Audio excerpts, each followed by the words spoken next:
Hello everyone, welcome to a new session of Short of Sir classes, and today we are discussing about the IIT Jam Geology 2017 question, and right now we are in the verge of section A. Okay, so the question number 9 for this video, they said the characteristic rock of contact metamorphism is, options are those four: hornflakes, blue schist, eclogite and granulite. Okay, so first we want to go into the examine this answer by from the aspect of contact metamorphism. Okay, so when we talking about contact metamorphism, we must know that contact metamorphism occurs locally. Okay, it occurs locally at and near the contacts between intrusions and the surrounding country or host rock. Okay, the heat introduced by the intrusion controls the metamorphism, and the effects of increased temperature are most pronounced where intrusions occur at shallow levels. Okay, so the where intrusions occur at shallow level, there is the effects of increased temperature is most pronounced. Okay, it contrast in temperature between country rock and intrusion are at a maximum, as I say, and the fluid phase is also an important agent of contact metamorphism. It transports heat and has a profound influence on the chemistry and the mineral composition of the rocks.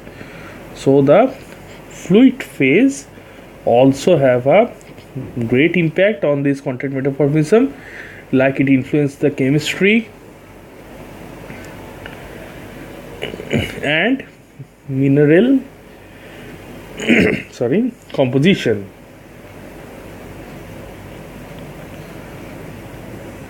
Fluids are particularly important in the metamorphism of carbonate rocks, and contact metamorphism is commonly produces fine grained rocks, which is known as hornfels, and with in addition to a variety of common minerals such as quartz, feldspars and epidote.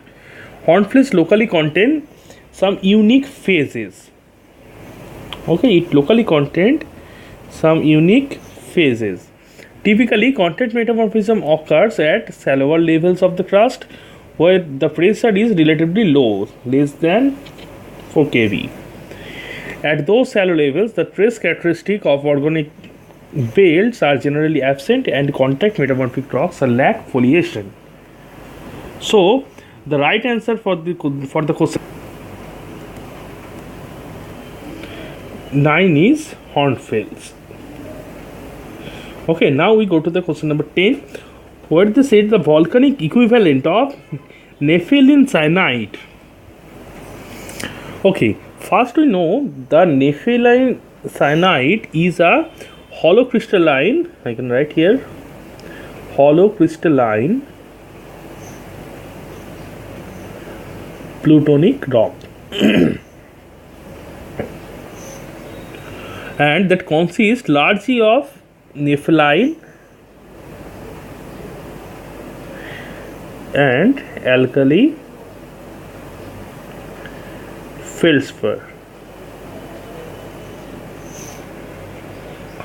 The rocks are mostly pale colored and grey or pink, and in general appearance they are not unlike granites, but dark green variants are also known. And phonolite are the fine grained extrusive equivalent, or you can say volcanic equivalent of the nepheline cyanide. Or the nepheline cyanide and phonolite may be derived by, I can write here, by they can derived by crystal fractionation from more mafic silica undersaturated mantle derived melts. Okay, by more mafic silica undersaturated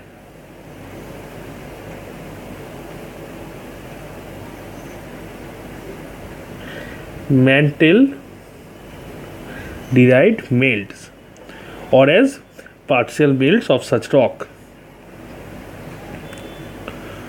And in case of igneous rocks with nepheline in their normative mineralogy, commonly are associated with other unusual igneous rocks such as carbonatite. So if they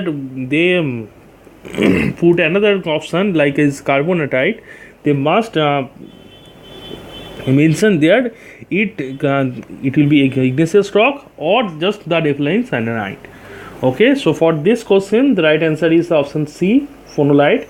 So that's all. That's the end of this video, guys. If you need any type of guidance or you want to give us a suggestion about those videos, so please contact us in this number 9836793076. Thank you for watching us.